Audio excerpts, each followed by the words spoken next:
Good evening and welcome to Candidates in Conversation, a special edition of Arizona Horizon. I'm Ted Simons. Tonight, we continue our Candidates in Conversation with a discussion between candidates running in the Democratic primary for Arizona's 1st Congressional District, which covers northeast Maricopa County and includes parts of Scottsdale, Paradise Valley, and Fountain Hills. Our Candidates in Conversation is not a formal debate. It's an open exchange of ideas, an opportunity for give and take between candidates for one of Arizona's most important offices. It's a discussion, and it's our job to ensure that all sides get a fair shake. Joining us now in alphabetical order, Marlene Galan Woods, a former broadcast journalist here in the Valley. Rick McCartney, a small business owner. Amish Shah, an ER physician and former state lawmaker. And Jonathan Treble, a Valley entrepreneur. Candidates, good to have you all here. Thank you so much for joining us. Marlene, I want to start with you. We got a lot to talk about here, but this is a Democratic primary. What do Democratic voters in this district want to see from their candidate? Well, first of all, thanks for having us for this discussion today. The economy. We have to talk about affordability and how much things are costing. I understand the struggle that people are having. I'm a product of immigrants, the daughter of immigrants who came to this country from a communist nation, and they arrived in the United States in search of the American dream, where if you work hard, you can make it. And unfortunately, that dream is slipping through our fingers in just one generation. So we need to solve a lot of problems. You know, once we win back the House, we need to rein back in tariffs. That's step number one. We need to rein in healthcare costs and other things. But the first thing that we need to do is win back the House and win the seat. I mean, this particular district, it's different than other districts in the state, and Democrats in this district are different than other Democrats around the state. Maybe, maybe not. But the question to you is, what do they in particular want to see from their candidate? Well, first and foremost, thank you for having me here. Dr. Amish Shah, emergency physician, practicing medicine, still in the heart of our district with the Mayo Clinic and a couple other hospitals, and former state legislator. And you know, I'm just so glad we're all here, and you get to see this exchange of ideas. The number one thing I have heard again and again is Donald Trump's assault on our democracy and the rule of law. I've run my candidacy, my prior campaigns and this one in the exact same way by going door to door. I'm nearly at 27,000 doors personally. And I've connected with people. They're terrified of what he's doing and the moral direction he is taking our country. It's not okay to desecrate the Constitution of the United States and treat the Bill of Rights like it's something optional. And that is the number one thing I keep hearing from people. Let's put our country back on the right track. And then again, to affordability, absolutely. Too many things, such as the price of groceries, tariffs, housing costs, and, of course, healthcare premiums, which I hope we'll get to a little later. We will. Rick, number one issue for Democrats in this district? Number one issue for Democrats in this district is they want a winner. They want somebody that can win this race. For the last 7 cycles, we have lost this race against one man.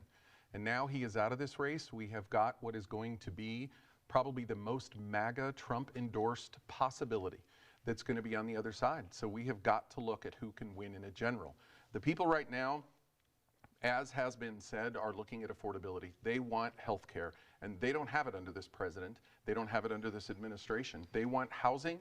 They want ends to meet. Yes, they want short-term plans, like absolutely repealing the big, ugly bill, but they also want some long-term thinking. They want someone with vision. I've lived in this district for 30 years. I built my business in this district. I raised my family in this district. This district deserves better, and that's why I want to defend it. All right, Jonathan, number one issue, as far as you see it, and as far as voters, they're voting for you. What are you going to tell them? What are you going to give them? Well, first, Ted, thank you for having me on. Jonathan Treble, entrepreneur and small business owner here in the district. When I talk to families across the district, it all comes back to affordability. It is the cost of living. And I'm seeing that in many respects. First of all, yes, the tariffs have shot up costs by 18% at the grocery store and other stores. And then this war in the Middle East that nobody wants has driven gasoline to $5, diesel to $6, food prices are up. It has to end. That's the number one thing I'm hearing. And I think people also want somebody with a real track record of economic experience, bringing costs down. And I think that's where my background comes in, where I've literally lowered costs in my company. Jonathan, sticking with you, and we'll ask everyone this, but can you be too progressive of a Democrat for this district? You know, I think right now Democrats aren't thinking in terms of progressive, moderate, centrist. I think they're thinking about who's going to stand up and actually get something done for us here in Arizona. And I'm not going to throw labels on things, but who has a track record of actually getting things done and who's going to fight for us, right? And Rick, the reason I asked the question is because we have a lot of Democrats, we have them on the show, and they say that the moderate wing of the party has not been aggressive enough against this particular administration. Do they have a point? Do you need to be progressive? Can you be too progressive? I think what you need to be is a leader. What you need to do is need to be able to compromise on some of the issues. I mean, we need to listen to everybody. I've been doing town halls for the last 10 weeks. We've done over 20 town halls where we are listening to the people with no restrictions. We have seen thousands and thousands of voters in these town halls, and they are saying over and over that they want solutions to these problems. They're not thinking about how progressive they are or how conservative they might be. They are very much focused on solutions, and there was a time when the word compromise was a 4-letter word, and it is not anymore. We have not been seeing that level of leadership. So they want someone who can come in and does have the experience. My 30 years of experience in business is fantastic for a position like this, but my experience in leadership, working with nonprofit organizations, having been appointed to government councils where we've had to fight government, that's the kind of leadership they want to see. Amish, the Democratic Congressional Campaign Committee is not supporting you, and they're saying that you are too, quote, nice. Again, this goes back to the question, what do you got to be in this district as a Democrat to win Democratic voters? Well, again, I'm going to echo the comments you heard from Jonathan Treble here. I think it's about solutions. I don't think I'm here to put labels on myself or anybody else. Practical leadership is what people want. I will point back to my record in the legislature. Over 5.5 years, I had more bills signed into law than any Democrat in a decade, and this was all through a Republican trifecta. And it's hard. It's hard to even get one bill through, but those bills came directly from the voters that I heard from, and we put them into policy action. And that's the kind of thing. We're auditioning here for the national legislature, and I'm the only one here who's legislated and done it extremely successfully. I hope to do the same in Congress. I'm hearing a lot of getting things done, that sort of thing, but I also hear from Democrats who say they need more than getting things done. They need fighters out there. How much of that do you think is in that electorate in Congressional District 1? People want a fighter. Here's what I'll tell you. People do want a fighter. They want a fighter right now who is going to win, who's going to take on the Republican nominee and point out how they are attached to every single thing that Donald Trump is about. Whoever gets out of that primary will do exactly what Donald Trump tells him to do. So yes, they want a fighter. They want a fighter who's going to win in November and then take this fight to Washington, D.C. to make sure that what we are doing is coming up with solutions for working families, and that's why I'm thrilled and honored to have the support of 13 different labor organizations, the organizations who support firefighters and teachers and the people who stock your grocery store shelves. They're supporting me because they know I'm the fighter we need in the nation's capital. If you're elected and if Democrats take the House, would you support articles of impeachment against President Trump? I'll tell you this. What I'd like to say is that I support holding people accountable, and we need to do that from the top on down. You know, RFK Jr. is somewhere where I'd like to start. The guy is a menace, and thanks to him, we have a measles outbreak. So we do need to hold people accountable. As a former journalist, I want to be on the oversight committee and start dragging people in, holding them accountable for what we can see is the most corrupt presidency in our nation's history, and we do need to do that. Up to and including impeachment. I think it's not off the table. What do you think about that? Resounding yes. He has violated the Constitution again and again. We can go through the emoluments clause, trying to demote Captain Mark Kelly, the First Amendment with Jimmy Kimmel, and we can just go on and find all these violations of the Constitution itself. If he violates the Constitution or the Bill of Rights while I'm in office, the answer is yes. We have to vote to impeach because no man is above the law. Do you think he has already violated the Constitution?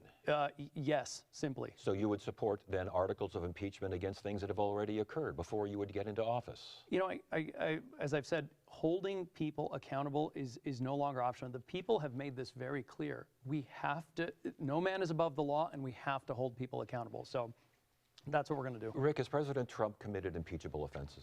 Absolutely, he has. And on day one, I would say it is time for us to impeach this person. In these town halls, I've had a number of people stand up and say, why do you think we should be doing that? How are we going to do it? We tried before and it doesn't work. But we have got to hold people in power to account. That is part of our job when we're elected to go to Congress. And we need a very strong fighter, to your question earlier, somebody that has experience. It's not looking at what people can say, it's looking at their background and what they've done to demonstrate that fight. And this is one of the first things that we need to be focused on. This man needs to be put out of office. And that can happen with this election. Jonathan, what do you think about that? Yeah, I think he's absolutely violated the Constitution, the Emoluments Clause. He's trampled over many rights. I think he should be impeached, and I think I will look to leadership in the party for exactly when we would proceed with that. Or do you think that that's what Democratic voters in CD1 want to see? They would like to see Donald Trump removed, and I will be supportive of whatever fastest way we can do that. All right. But I don't think they're looking at leadership in this party. I don't think they are. I think they want to see more action from this party. The Democratic Party has been doing backroom deals, supporting certain candidates. The voters of this district deserve their vote. They absolutely deserve their voice, and I think that that's what the people of this district want. May I just jump in and just say that we haven't been speaking with a lot of moral clarity on this issue. What's right is right, and what's wrong is wrong. Yeah. And so much of what he's done is so wrong. We've almost gotten inured to, just used to this guy's 2 Watergates a week, and that just isn't right. So we're going to put this country back into a place where we are on a moral trajectory where we're caring for the people of the United States. I want to continue with national issues here, and Dr. Shaw, we'll start with you. Is the U.S. complicit in genocide in Gaza? I have not used the word genocide. I would not characterize it as a genocide, and I'll tell you why, because I feel as though there are 2 armed entities that are the controlling political entities in that conflict. It's heartbreaking. This is the world's thorniest conflict, and I have spoken to voters directly who have ties to one side or the other. The United States has to be a leader in the world to try to make sure we are on a path to peace. I believe strongly in a 2-state solution. I believe strongly that the people who are non-combatants in the Palestinian areas have a place of refuge. I do think the West Bank settlements are illegal, and I also think Hamas needs to go. It needs to be destroyed because they are a terrorist organization that are not good for even the people of the Palestinian territories. And Marlene, I asked a question because this divides the Democratic Party pretty steeply here. Again, the word genocide has been used repeatedly by the progressive wing of the party and others. Do you think that's accurate? I do not use that word. I am a strong supporter of Israel. I think Israel has a right and a duty to defend itself, surrounded by enemies all the way around, enemies that want to annihilate Israel and the United States both. I, too, am for a 2-state solution. The United States needs to play a leadership role in that, and we need to play a leadership role in bringing humanitarian aid to Palestinians. It is heartbreaking what has happened there, and rebuilding for Palestinians. As far as the U.S. response to Israeli attacks there and against Iran, did we do the right thing? Are we doing the right thing? Up to and including today, when we're seeing fights and back and forth between helicopter attendant U.S. attacks in response. Are we doing the right thing? Look, as far as this war, this is the most incompetent show we have seen. This administration had absolutely no plan in, no plan out. I'm pretty convinced that Donald Trump is just figuring out what the Strait of Hormuz is and what it does. That's how bad this is. So, look, including today, of course, and thank goodness those troops are okay and they have been rescued. But we've lost 13 military human beings, and that cannot go unnoticed and unforgotten. The country's relationship with Israel, again, a dividing point within the Democratic Party. Yeah. What side, Jan? Look, I think we need to have measured response here. What happened on October 7th breaks my heart as a father, and then all the warfare since then is also heartbreaking. My North Star, like Amish said, is similar. It's a 2-state solution eventually when, you know, we have a leadership of Gaza that has the responsibility to actually govern its people. Right now, Hamas is a terrorist organization. So, you know, I believe we need to have we need to be thoughtful about our Middle East policy. I don't think you can throw in black or white terms here. I think it's a very tough issue. What do you think, Rick? I absolutely agree with a lot of what's been said, but I will say that these Netanyahu-era policies, I've been very critical of those. It's about control. It is about them overstepping various pieces of this, and that's absolutely something we need to stop. The same thing we need to do when we talk about the Iranian war. I mean, there have been moves and understanding that I don't believe have anything to do with the outcome of this for Americans. Should U.S. policy toward Israel change? I think it does need to change. I think we need to look at being very much about humanitarian aid and be focused on people. I too am for a two-state solution. There are some people who have said that that lane has passed and we're not going to get there. I don't agree. I think we can fight hard for that. I think it's the right thing to do in that region. All right, Rick, sticking with you, compare the current border security with what we saw under the Biden administration. Look, I think the border security, we need to be very tough on our borders. Absolutely. There are laws that exist that we need to adhere to, but I think this cruelty, this splitting up of families is absolutely insane and it needs to stop immediately. I am very much for very strong borders. I think a lot of us are. That's good for our country. What is not good for our country is these Republicans calling people rapists and criminals. Those are lies. That's not overall who immigrants are. I have talked over and over about our immigrant population being very much a service sector in medicine, in service, hospitality, agriculture. These are people that are working in this country that I think deserve to be in this country. And I think we need a very strong pathway to getting them to citizenship, something that they can adhere to collectively so that they can stay here and uplift. There are jobs involved in this for America and certainly for this district in Arizona. Real quickly here, an increase of agents at the border. Good thing, bad thing? I do think an increase of agents at the border is a good thing. Jonathan, what do you think about this? I think we need to have strong borders to stop the illegal flow of drugs. Fentanyl especially is killing too many Americans. At the same time, as Rick said, we absolutely need to reform ICE. ICE is out of control. It's ripping families apart and putting peaceful people into detention centers that are privately run. They're for-profit enterprises, and the conditions are horrible. This needs to stop. It's cruel. It's un-American, and I will not fund an agency that breaks the law. Under the last Democratic administration, though, things were much different at the border. Was that a misstep? Look, I agree with everybody here. We should have strong borders, but we also need to reform our immigration system so there are legal pathways to immigration. It shouldn't take somebody 20 years to become an American citizen, especially when they're hardworking, they're members of our society. We are a country of immigrants after all. We had more agents at the border. We have more infrastructure, technological infrastructure, all sorts of things. And a lot of folks are saying that the border is very different than it was the last time a Democratic administration was at the White House and in control of Congress. What say you? Let's remember what Donald Trump promised. Donald Trump promised to deport the worst of the worst. That was a lie. It's a lie he continues to tell daily. And it is a lie that Republicans allow him to tell daily. I take this quite personally. Grant and I adopted a baby from Guatemala 22 years ago. She's a student at the U of A, and in Tucson she has to carry a copy of her passport in her bag because it's okay to racially profile people in this country. It's sick. It is sick what's happening with ICE and with these detention centers. We had a man die recently here in Arizona because of an unattended tooth infection. We need comprehensive immigration reform. Of course, we need secure borders. We need dreamers having a pathway to citizenship. We need more judges for quicker asylum. We need more investments in ports of entry, so to keep our drugs out of our state. But we need humane, constitutional immigration policy. Do we need more enforcement at the border? Republicans say yes, and I'm sure quite a bit of folks in the CD1 would probably agree with them. What do you say? I do not agree with illegal immigration. What we want is an immigration system that is humane, that is fair, that is orderly. My parents are actually immigrants, and a long time ago, Ted Kennedy gave a famous speech in which he talked about opening it up to opportunities, and that's why I'm sitting here at this table with all of you today.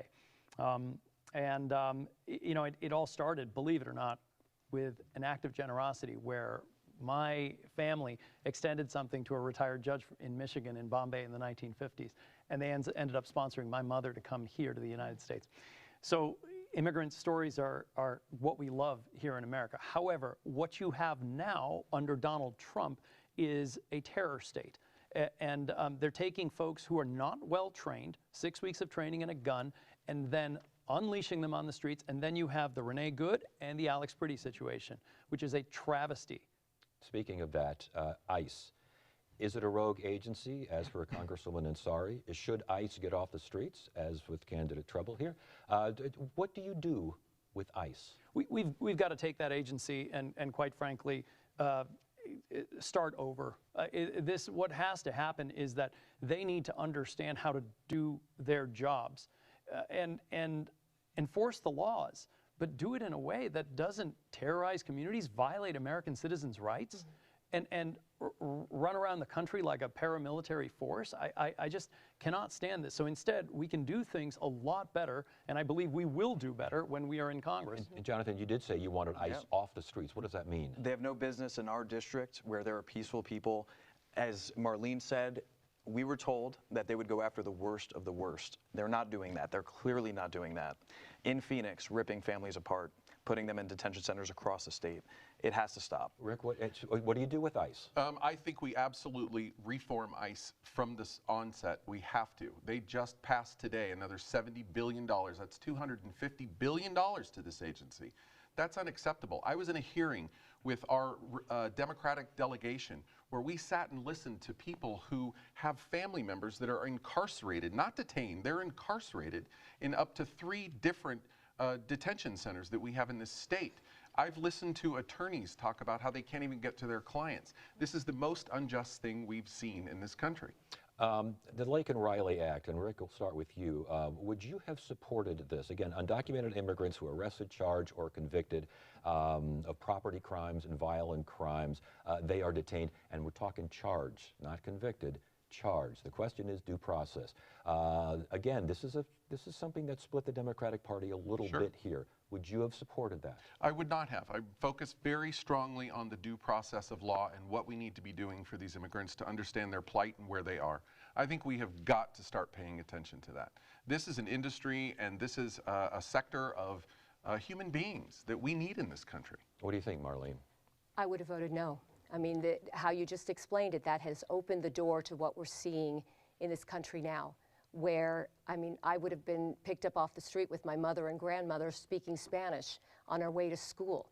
That's cause for picking somebody up off. It's racially profiling, and it's wrong, and I would have voted no. Again, this would be for people that are either convicted or arrested for property crimes, violent crimes, suspected of these things. I would not have voted for Laken Riley at all. We need to have due process. Anybody can charge somebody. And this administration, they would charge and they would immediately deport somebody. What do you think, Dr. Shaw? I'm in agreement. And I'll just say that, again, the Fifth Amendment has been violated again and again by this administration. I mean, we've lost count of how many violations we've actually had. And there seems to be nothing we can do about it. I mean, we are not having immigration court. I mean, I've talked to attorneys and judges who say that there is no process of law, let alone due process of law. But again, back to the Laken Riley Act. Is this something that Democrats, we'll stick with Democrats now, the general will come down the road here, but Democrats in Congressional District 1, do you think they might have supported more than you? All I can just tell you is that I think from a moral perspective, we know that this isn't something that we can support. You have to be really clear morally. And I get back to the idea that when we talk about the court's orders not being followed by the administration, that's directly breaking our system of government with 3 equal branches. And that is, again, not following those court orders is an impeachable offense. All right, Jonathan, I'm going to start with you on the economy. How do you improve the economy? How do you improve affordability? And I'll have a follow-up question for each of you on this. Yeah, thanks for asking. You know, first of all, I actually have a lot of credentials here. I started a company from scratch that now has 100 employees, 100 good-paying jobs, benefits. Every employee has ownership. And even when COVID decimated my business, I took out a personally guaranteed loan and I took a pay cut to make sure we didn't have to lay off a single person. Our company directly lowers costs for printing and coffee, so I know a thing or two about lowering costs. I have a 3-part area that I'm going to focus on. First, reverse Trump's terrible handling of our economy. That's tariffs, and that's this war in Iran. If you eliminate those, you automatically get savings for us everywhere. 2, healthcare. I'm passionate about healthcare for reasons I'm sure you've heard, and we'll get to healthcare, but we need to have a federal program. And then the third area is housing. We need to build more housing to lower the cost of housing. Rick, how do you improve affordability here, and how do you improve the economy? And again, I've got a follow-up for you. Yeah, day one, you repeal the big ugly bill. I'm telling you right now, there are families that I'm talking to. I spoke to a woman named Sarah who is 29 years old. Spoke to her on the phone. She told me that she literally, in December of 2025, was paying $512 a month for her insurance for her, her husband, and her 2-year-old. She looked at 2026 using the marketplace. The best she could find for her insurance was $2,733. So currently she is uninsured. And that is what is happening in this country. That, not to mention SNAP benefits, which have absolutely affected Arizona in big ways. And I think repealing that bill immediately is the first thing we need to do. And then hopefully this Road to Housing Act will pass, and we can get that, which I think will help us grow, change zoning for housing in our community. Marlene, we got solid growth. The economy is growing, and we do have wage gains, but it seems like it's all being knocked down by inflation and high prices.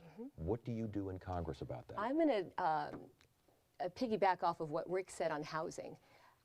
To start there, my parents, 14 years after they arrived in this country from Cuba, were able to build a little home in Tampa, Florida, where my mother still lives. That is impossible to think of now. The average age of a first-time home buyer is 40. So housing, we absolutely must tackle. We need to rein in the tariffs, of course. That's on day one, and we can do that the second that we win back the House. We need to lower healthcare costs and the price of drugs. And I will tell you something. The system is rigged for the very top. It is rigged in this country. We have got to break up monopolies in this country, have real antitrust laws in this country with teeth and with enforcement to get behind, whether it's food processing or in the healthcare industry, pharmaceutical industry, and tackle those monopolies that are rigging the system for regular working people. Is that something that Democrats in your congressional district want to hear? It's a pretty affluent district. What, to break up monopolies in a grocery store? Well, Yeah, as sure. far as going after the big boys. Listen, they go to the grocery, everybody goes to the grocery store. They don't want to get ripped off at the grocery store. So yeah, absolutely. We tackle these monopolies in every industry. Dr. Shaw? In the emergency department, we call it stopping the hemorrhage. And that starts with stopping the policies that caused a lot of the price problems that we're seeing today. Number one, it is the tariffs that are on again, off again, and chaotic that don't allow businesses to make investments. Too many small business owners telling me that personally. Second of all, the One Big Beautiful Bill, which will kick millions of people off Medicaid, and then we are going to all bear the brunt of the price rises, and healthcare premiums are starting to go up. To follow up on this, Jonathan, I want to follow up on this because I heard you mention, 1, 2, 3, but I did not hear about the tax cuts. And I want to know if you believe that large tax cuts are not good for the economy. Look, I think it's how you design those tax cuts. Right now, these Donald Trump tax cuts from 2017 that were just made permanent, they favor the wealthy and corporations, the lowest corporate tax rate since 1930. Why not give tax cuts to the middle class instead? Or balance it out so that there's a pro rata dollars back? Because, the middle class is actually going to spend that money. It's going to circulate that money in the economy. The rich and corporations, they don't do much with that money. They return it to shareholders or they reinvest it. So I think we need, if there's going to be tax cuts, fair tax cuts, and those dollars need to hit working families more than they hit. Can I just add on real quick to this that the tax cuts for the rich were made permanent, whereas the no tax on tips and no tax on overtime were temporary. Yeah, right. And I think the working families of America need to understand this, that they didn't do you a lot of favors as much as they did the very wealthy. But expanding the tax cuts, Republicans will tell you that will spur economic growth. Do you disagree with that? I absolutely disagree with that because we have all kinds of evidence that is not what happens when we look at policies like that. We need to absolutely reform the tax code. We must. I remember in the presidential election 2 years ago, they talked all the time about how billionaires need to pay their fair share. I think that's the wrong messaging. I think the reality is we need to look at these loopholes, and we need to look at what we're doing as a government based on our policies to expand and empower the middle class. That absolutely is what will help grow our economy, and then be focused on the poor. Programs for the poor. And last question, because I want to go back to you on this, because I noticed a little bit of rise when I asked this question. Democrats in Congressional District 1, I would imagine quite a few of them enjoy their tax cuts. Would they be willing to sacrifice those, do you think, for an improved economy? I'm going to give you an example of something that I think that people need to know. In 2021, we had a tax cut, a $2,000 tax cut per child, that proved and brought down in half the poverty rate in this country. Republicans watched that die, and predictably, the child poverty rate in this country doubled. They watched it die. Their priority is with billionaires and billion-dollar corporations.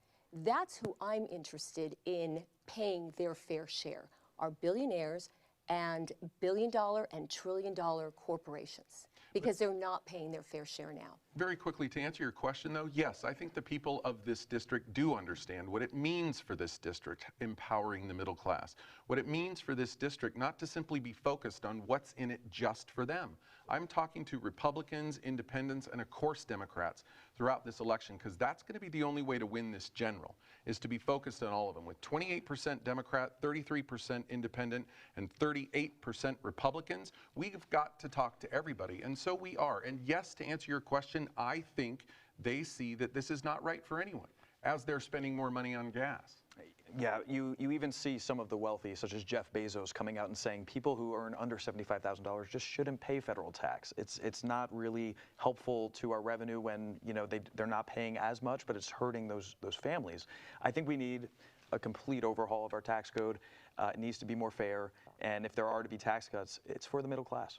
I think the big thing that a lot of the voters in this district have told me directly is that the United States is also not on a great fiscal course. Our debt and our deficit is a problem, and actually the current incumbent has made a big deal of it, except that last year when the One Big Beautiful Bill came up, which exploded the debt and the deficit, he voted for it. And that doesn't make sense to the people of our district. CD1, Democrats, Independents, and Republicans, meanwhile, watching a human tragedy unfold with the Medicaid cuts. Again, I'm working in a hospital where it's over 50% Medicaid. I'm taking care of these people directly myself as a physician. And what am I seeing? I'm seeing these people kicked off, and where are they going to get their health care? I want to get back to you on that, but let's get to health care. Affordability, accessibility. And I know the ideal answer is both. But what would you put an emphasis on? The first thing we have to do is fix what they broke. And that is by restoring the cuts to Medicaid before it kicks millions of people off their health care. We need to restore the cuts to the subsidies for the premiums for the ACA. We need to restore the caps on insulin and the cap on the out-of-pocket drug costs for Medicare. And then we need to build something better, because it wasn't great before. So we need to expand Medicare so that it includes hearing and vision and dental, that we allow Medicare to negotiate all drug prices. And then again, and this is the former journalist in me coming out, I want to be on the oversight committee and haul in these pharmaceutical companies and hospitals, big conglomerates of hospitals, and break up these monopolies that are strangleholding our entire health industry. Jonathan, again, I know that obviously the answer is both, but if you have to emphasize one aspect, be it affordability or accessibility to health care, which would you choose to focus on?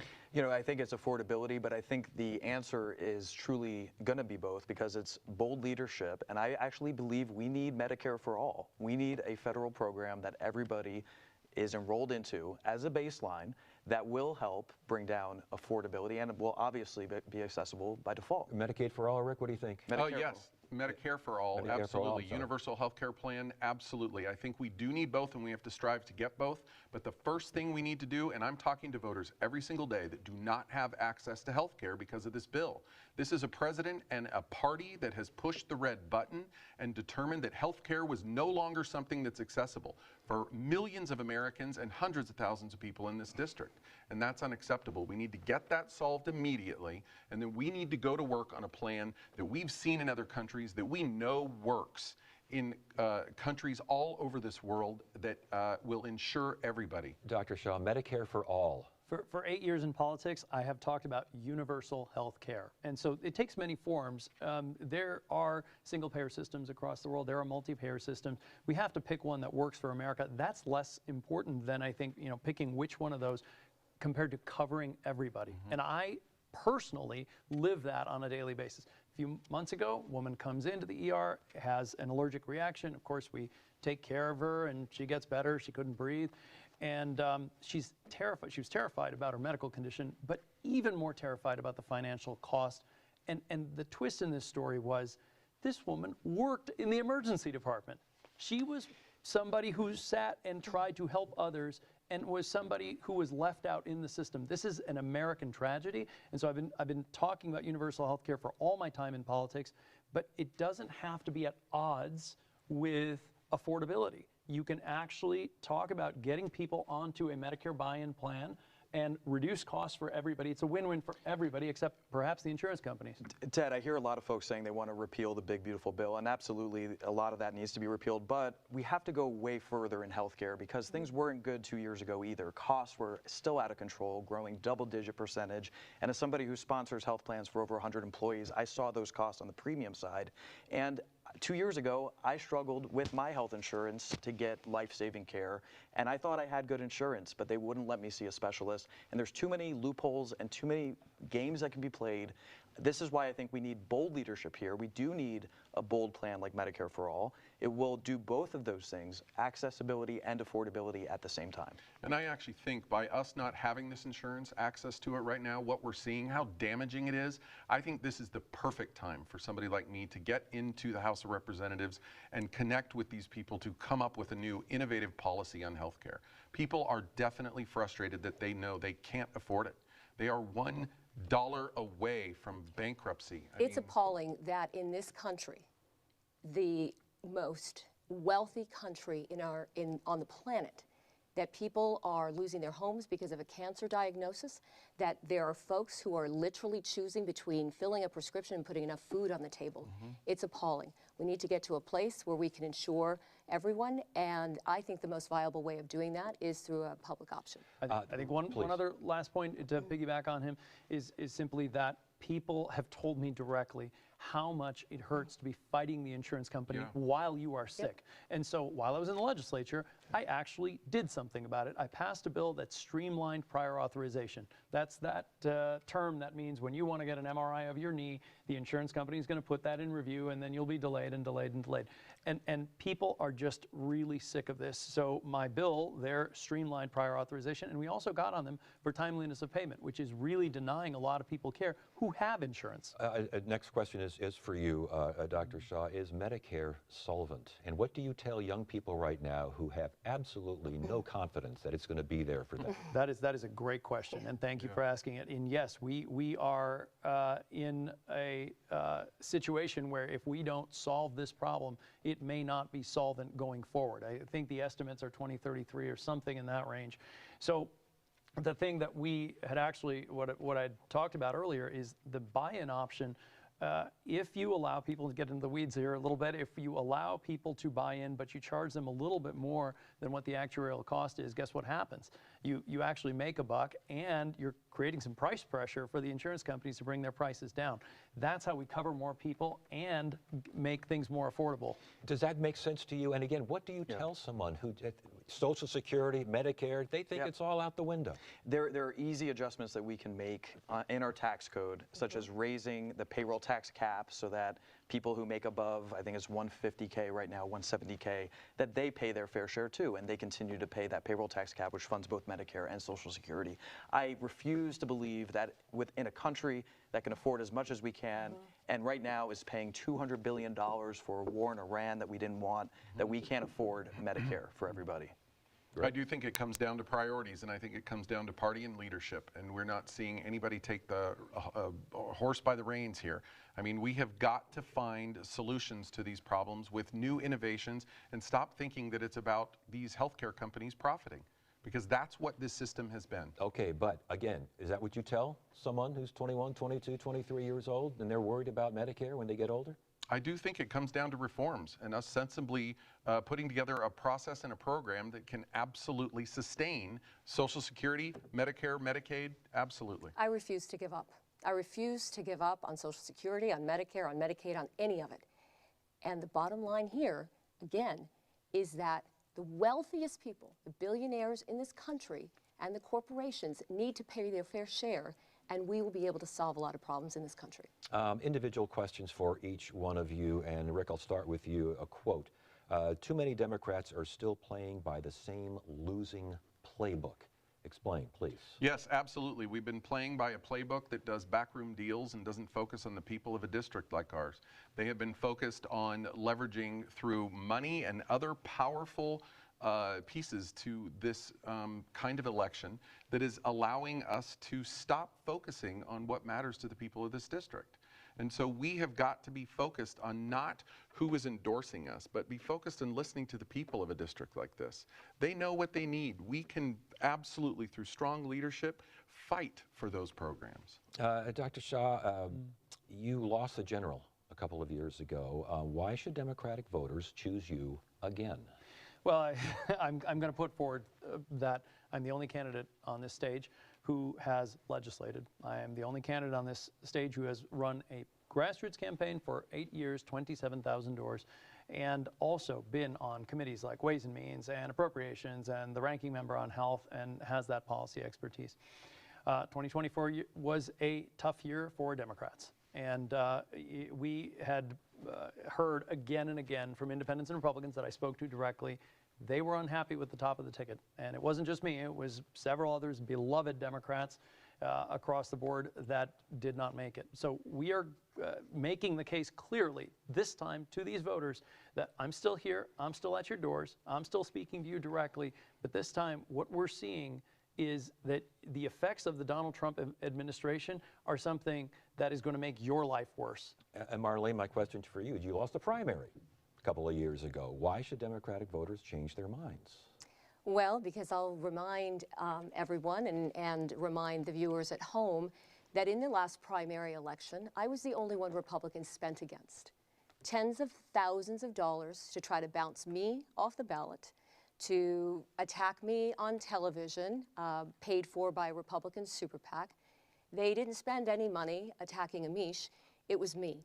And why? Because they knew that I would win. And they would rather have taken on anyone who I was running against, not me. And so that's why. It is about electability. It is about who is the strongest person to take on whoever comes out of that Republican nomination come November. Jonathan, a quote from you, profits and people can coexist. Yeah. What does that mean?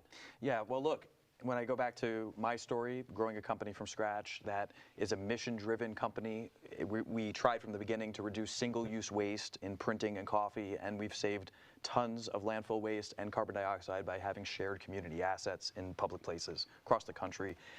This is a purpose-driven, and the people behind this company are amazing, 100 wonderful employees.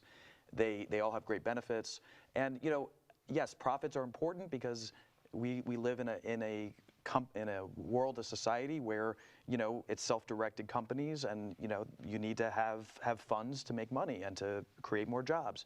But I've always reinvested those profits in the people, and I've never taken any sort of dividend or anything out of the company like that. So I believe people and profits can absolutely coexist. Small businesses, and I'm not the only small business owner here, We are actually the fabric and the backbone of our economy. We create way more jobs than large corporations do. We are in our communities, and I do think that that's something I'll stand by. Amish, I want to go back to something that you said. You said the top of the ticket, Democrats didn't perform all that well, and that's the reason. Is that the reason Democrats took such a hit in 2024? I mean, why do you think that happened? Because postmortems and a lot of consultants and people that look at this thing, they say that the Democratic Party moved too far to the left. Do they have a point? I think what I heard clearly was that there were a couple issues that the electorate at large was not happy with. We heard again and again it was immigration and inflation, and people wanted to see solutions, and they weren't getting a sense from us that we would be the ones to solve those problems for them in 2024. Well, clearly you see what happens when you vote the other direction, and you get this administration in here, which has made that so much worse for the United States of America. So once again, we will be the level-headed ones who go in there and create a system that is humane, that is logical, that is fair, but most important, legal, and follows the Constitution of the United States. Rick, everything from identity politics to international affairs, these sorts of things, border security, and that sort of business. A lot of consultants, a lot of the political talking heads say the Democrats pushed too far, moved too far left. That's what happened in 2024. That's what you had in Donald Trump. I think the bottom line is do you agree with that? I believe that they were just too weak. I believe that they did not focus on the economy and the issues that were happening at the kitchen table.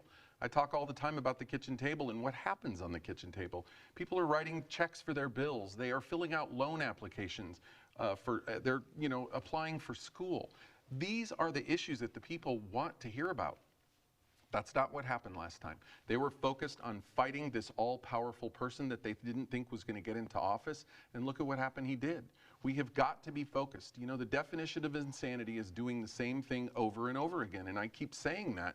Listening to how we ran in 2024 compared to what we're doing now, we can't have recycled candidates. We need a fresh face, somebody who has the experience to get the job done. You just said that fighting against Donald Trump back then was a losing strategy, and yet I've heard you numerous times tonight say that that's the way to win, and you got to be strong and you got to fight. What is it? I think that was in 2024 when we didn't think that Donald Trump was going to get into office at all, and that's all they were focused on. And there were other issues that we absolutely needed to bring out, and we did not do that. I don't believe that our party did that. I don't believe that they have been fighting Donald Trump strongly right now. I talk very much about pointing the finger at the Democratic leadership and saying, you are not taking action against these atrocities. We talked earlier about the kinds of things that are happening. ICE is murdering people in the United States, in cities in America, and we have now normalized that, where it happens a second time, and still there are no cases, there's no investigation, no one is doing that job. All right. You know what happened in 2024. You were there. You saw it. You were there. I remember. Yeah. Was it because, and Senator Gallego is among those who's saying you lost touch with the common man, you lost touch with the common woman, you lost touch with a lot of folks. Drifting a little too far left, do you think? Well, I agree with Senator Gallego. What we didn't do was listen. We didn't listen to people, what was really on their minds, what they were really anxious about. We were talking about other things. We were trying to make a case that the economy was great, when in fact people were struggling.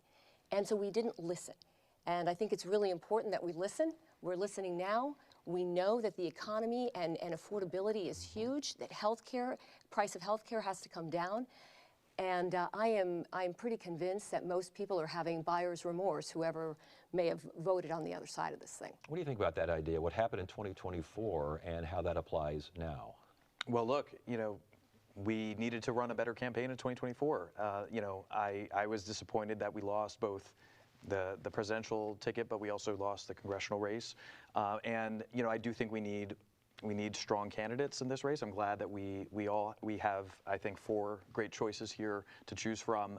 But I think nuances matter, and I'm sure we'll get into more nuances about policy and so forth. Yeah, and we're kind of running out of time, but I want to say that this was a very collegial debate here. We saw a lot of agreement in a lot of ways. If I'm a Democratic voter in Congressional District 1, I say, why you and not them? We'll start with you. Why you and not them? Yeah, look, it's a great question. A couple distinctions I have. I am a lifelong Democrat, and at this point in the race, I'm the only lifelong Democrat, and I think that matters because I've lived my entire life growing up in a union family, a blue family, and really believing in the principles of the Democratic Party. I think the Democratic Party fights for the middle class more than the other party, more than any other party, and I'm bringing that fight into my campaign. I'm bringing it to Washington when I win this election. All right, Marlene, why you and not them? And I think that was a little bit of a shot there about being a Democrat, lifelong Democrat. Respond, please. I heard it, yes. Listen, I have never hidden the fact that I am a former Republican. I grew up in a Republican household. My parents came to this country from a communist nation, and the Republican Party spoke to them of freedom and opportunity, and that if you work hard, you can make it. And guess what? Those are the values of the Democratic Party, and I'm damn proud to be a Democrat. I'm damn proud to be a Democrat in this fight, in this moment in time, in our nation's history. Why me and not them? We need to win. We've got to win. We can't solve any of these problems unless we win. And as I said earlier, Republicans only spent against me. They were afraid of me in that race. And so don't take my word for it. Take the word of Republicans and who they thought was the best candidate. That was last cycle. Well, the stakes are even higher now. They are. And I'm pretty certain that they think the same thing. All right, Amish. From the very beginning of my time in politics, it has been about one thing for me. Marlene mentioned listening to the people. I have gone out and I have personally knocked on close to 27,000 doors. If you take a gander around any of the residential neighborhoods, you will see all our signs are up because I have touched each of those households personally and gone in and shaken their hands. And that's what it's about, engaging our Democratic voters in this conversation. They continually feel left out by all the dark money in politics and, quite frankly, DC insiders coming in to try to pick candidates and the forces that are shaping. It's taken the trust out of the system. So my entire philosophy the entire time has been to do that. And we've turned that into actual policy action in the legislature. Okay. I'd like to say something Please. just real quickly. There is nothing insider about Democrat Attorney General Chris Mays. There is nothing insider about Secretary of State Adrian Fontes, who have also endorsed me, and the 13 different labor organizations that have endorsed our campaign. All right. Can I very quickly say that one of the big differentiators, I think, is experience, and it's somebody that can get something done. We have got to win this race once and for all, and I have 30 years experience in this district, and we have been listening to the people of this district, which I think fearlessly we have got to demonstrate we're capable of in order to do this job. I got time for a yay or a nay, and that's it. Rick, will you support whomever wins this Absolutely. primary? Marlene, Absolutely. what do you think? Yes, as long as we keep this above board. We cannot become morally like the other side. Okay, Never that get is- attacked. that- Wait, wait, wait, okay, wait. yeah, that's that not, is- That's not, but that's not a yay or a nay. But I mean, you got a closing statement. We've got to be the party that is better than the other side, and that Jonathan? is clear. You know, there's too much quibbling. We need to fight against the Republicans right now. Yes, I will absolutely support Correct. anybody. All right. That's the only answer that's correct here. Candidates, I'm sorry, I've got to disagree. Like we've got to You be would rather morally have a different. you would rather have a No, Republican win absolutely than not. support one of us? Absolutely not. But I don't think it comes down to what whether or not a I'm Republican talking would about win or here, not. what I'm It's talking about- about in this district is we've got to earn the trust of the people back. The people are not happy. Well, the question with how I was this agree. is I simple. think what has happened And through what I'm these saying- postcards for you, Amish, is absolutely deplorable. That should Thank not you be for happening. saying in that. All right, you I know what? We appreciate got it. to stop it right there because it's television and we work on time and time says it's up. Candidates, thank you so much, and we've allotted time for closing statements, and going in alphabetical order, we start with Marlene Galan-Woods. Thank you. Well, you've heard a lot of things tonight, a lot of issues we need to cover. And so I'm going to say something that might sound a little crazy. I'm optimistic. I am optimistic about the future. I'm optimistic, and I have faith and trust and hope that we can build something better from the mess that they are leaving us, that we can protect Social Security and Medicare and Medicaid and make sure that every girl and woman in this country has power over her own body, that we build an economy for all, not just for a few. I would be honored to serve you in our nation's capital, and in the coming days, I hope to earn your vote. Thank you. All right, thank you very much. And now the closing statement from Rick McCartney. Thank you very much, Ted. I appreciate it. This is the kind of thing that we need to be doing more of. Look, this is for all the marbles. It absolutely is. We are in a time right now where this election is all about who can win and how they can win. And this primary is critical when it comes to changing the power dynamic in Washington, D.C. And that's why I left my company a year ago and decided to run for this office, because my background in this district has been getting things done, impacting the good people of a district like this. When we uplift a district like this district, we can change what happens, not just for the people of this district, but the people of this country. And I'm very hopeful that we have an incredible future ahead of us. And I thank you for all of the support that I've had through this community. And I want very badly, humbly, to ask you to vote for Rick McCartney for Congress in this district. All right, thank you. And for our next closing statement, we turn to Amish Shah.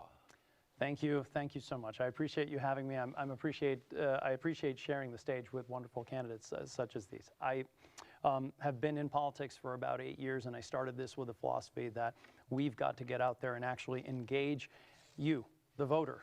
You are the ones who make this decision, and the choice is yours. I hope you'll find a candidate here that inspires you. I hope it's me. I've spent my time in the legislature trying to work for you, actually passing bills and getting things done. Some of my highlights include the most bills passed compared to any Democrat in the last decade, but also the bills you stop. I single-handedly stopped the bill that would have banned mifepristone, which is the abortion pill, for the women of Arizona. And so the women of Arizona have access to that because of yours truly. I hope to meet you at your door directly, and please call us if you need anything. Thank you. All right, thank you very much. And for our final closing statement, Jonathan Treble. Ted, thank you for having us. It's great to share the stage with great people. Look, there's a time for optimism. There's a time for realism. Our country is under attack right now. We have a president who wants to cancel elections. We have a Republican Congress that is not standing up to him, and we have courts that are looking the other way. We need bold action. While all this is happening, Arizona families are struggling. And what does this Republican Congress do? They pass a bill that cuts our health care. They cut food stamps for kids. And they do that to pass tax cuts for billionaires and corporations.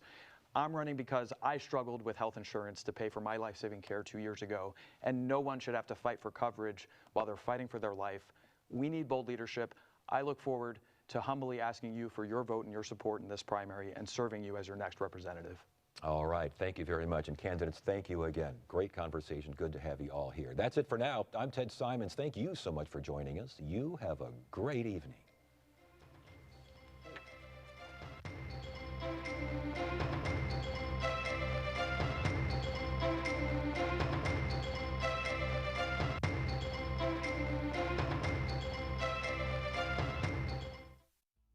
I like to think that at Arizona Horizon we are unique in the way that we present information, public policy, sometimes news, these sorts of things, because we have conversations. And I don't want conversations, that human interaction, to go out of style. And I hope with Arizona Horizon it never goes out of style. Arizona Horizon needs your support. Donate now and double the impact of your gift, thanks to the James and Barbara Ratcliffe Charitable Fund Challenge. Thank you.